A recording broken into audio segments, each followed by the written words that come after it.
Well, hi everybody, welcome back. Hey, this time what I want to do is show one of my Worx tools that I've recently got, and now that it's almost summertime here in Maryland, I thought it'd be a good time to see how this works. But let's start with an unboxing of it. All right, so this is a Worx Nitro 330.9 cordless pruning shear. I've gotten this because I have so many other Worx tools. The batteries are transferable all across them, and you know, I've had great luck with them in the past. So let's go ahead and start by opening this guy up. All right, so as I say, I got this a little bit ago, and like all Worx tools, it comes with their warranty. And honestly, in a positive way, these are useless because I've never had to use them. There was one time where I had on one of my chainsaws, I had a part that I needed, and I called them up, and gosh, they sent me a free replacement drive cog once. So instructions are here, but the tool, you know, comes out of the box. And I think when I bought this, it was what they call a refurbished one. All right, so when you first open the pruner from the box, you're going to notice that the blades are closed. So after putting the battery on, what you want to do is press and hold the safety switch. You're going to see the green light come on, and then hold down the trigger until you hear a beep. Okay, so we got the beep. Now I can go ahead and hold this safety switch again, and then the trigger, and I should get 2 beeps. All right, and after you've held that like that, just toggle the trigger and it will open, and then pressing the trigger will have it close, and it looks like it's variable speed also. So the quicker you do it, quicker you pull the trigger, the faster it'll close. And if you just want to go slower, just index the trigger slightly. Alright, so what we're going to do now is have a go at a real tree. By sheer coincidence. Alright, so the first thing I noticed here on this tree, this is a peach tree that's actually my neighbor's. And he planted it a few years ago. And what's happened now, we're in the middle of June almost. You can see it's getting fruit on it, and the fruit is you know, increasing the weight on the different limbs, and it's actually broken the tree stems here at the main branch where it branches off into different branches. Now, my thought is to go in here and get this trimmed up and patched up, but really, first thing we're going to have to do is reduce the weight of these fallen branches. So let's have a go at doing that. So I'm going to go ahead and use my trimmer. And I can see here the weight's really you know, causing this branch to let down. All right, so I'm thinking that if I actually remove all this part, I would still have these branches here in the future. So I'll go ahead and trim these back.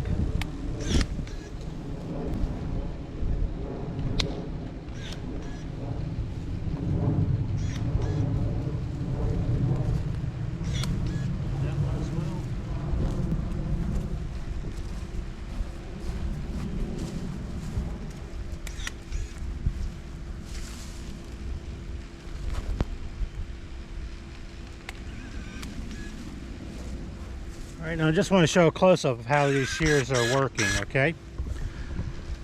So this branch here is about 1 inch thick, and I'm thinking along this branch here, I'm going to want to retain this.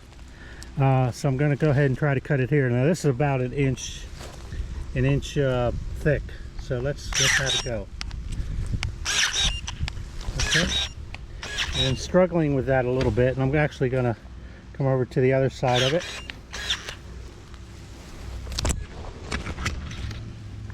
All right, so I'm going to go ahead and cut right about here, and that's cut a good I don't know, maybe 1 inch. Let's cut a good inch or so off of there, and I'll just trim some of these other branches here. That one, this one, and this one. So that looks like a lot of the weight's off now, so I should be able to pull them up and bind it together. I'll just do a quick test here. Actually, let me go ahead and snip this one more branch here.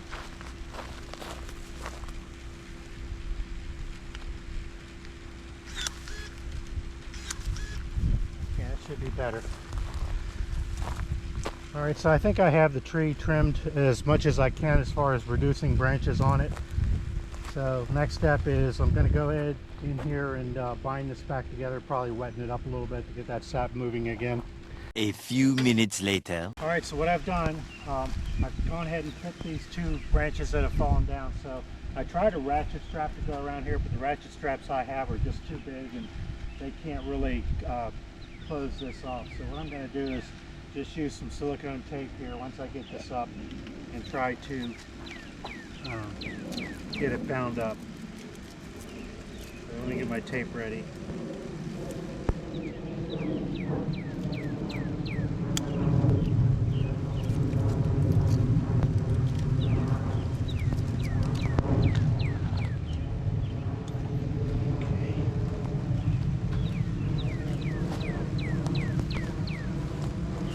Just bending these back as much as I can. Terry, if you can just go ahead and stick the tree, or stick the, alright, so I'm going to go ahead and try to,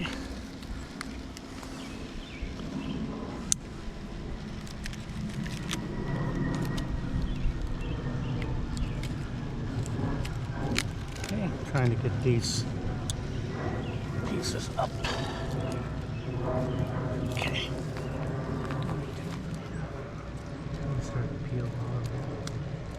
Yeah, good peels there.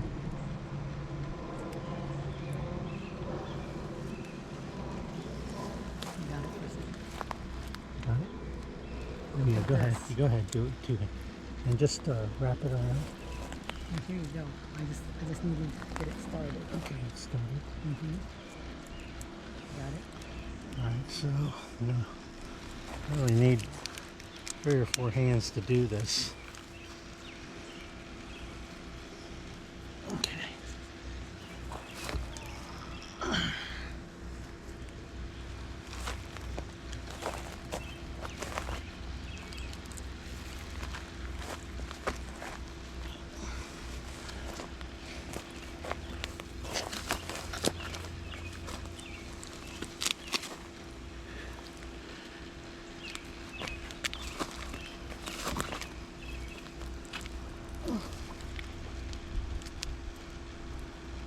Okay, let me have a little bit more tape. Maybe another. Oh.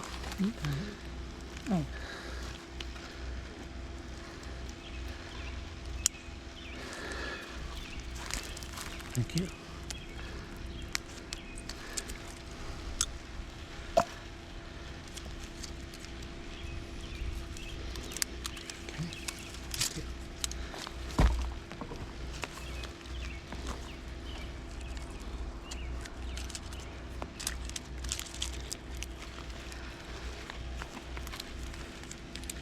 Oh yes, thank you.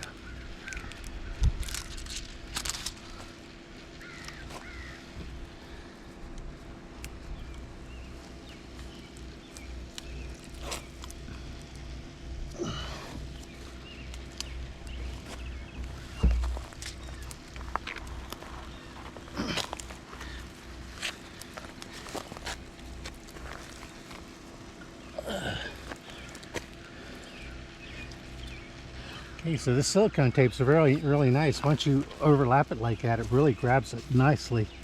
So what I'm going to do now is I think I'm going to go inside and get myself a hose clamp, 3-inch hose clamp, clamp it some more, and then get it really tight and then wrap it up with some more silicone tape. Moments later. Alright, so I'm thinking I'll use some hose clamps, and a lot of folks probably know this already, but you can take 2 hose clamps that are smaller and put them together and make one larger one. But on a tree, these metal edges will cut and maybe hurt the tree, so I'm thinking I'll go ahead and wrap these foams around here inside.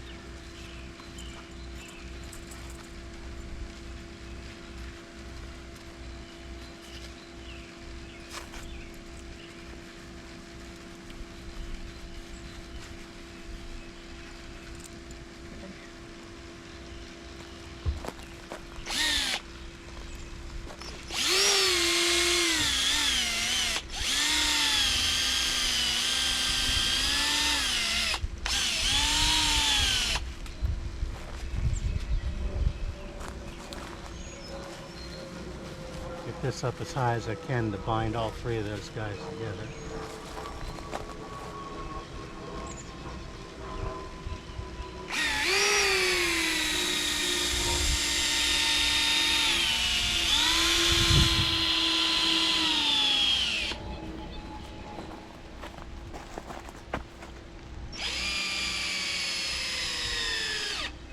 Come over here, Terry.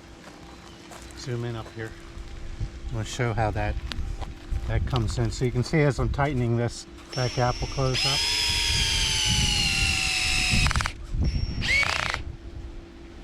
Grab it from the other side.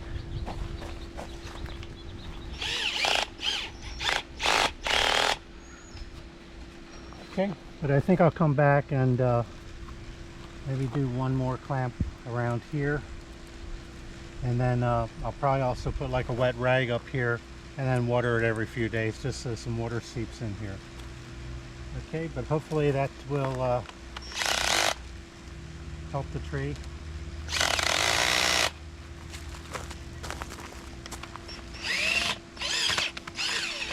Okay.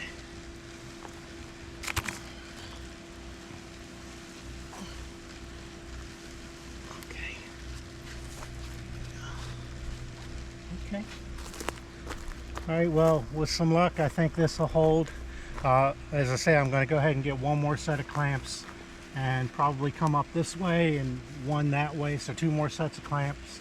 And then as time goes by, I'm going to ease these back once I see the trees recover. And all right, so what I think I'm going to go ahead and do is put some extra clamps here just to help close this gap up a little bit. I'll probably put one set around here and another set around here to close these up a bit, and again with some foam. And then also I want to watch over time. I'm going to back these clamps off just so that the tree doesn't grow into it. 5 minutes later. All right, with that, I've got the two extra sets of clamps on here. I've got one set going around these two branches, another set going around these two, and I've got the gaps pretty well closed up. So in order to help keep this repair going, what I'm thinking I'm going to do is I'm just going to take a wet rag, because it's been pretty dry for the last couple days, and put it up in here and then moisture it down, hoping this will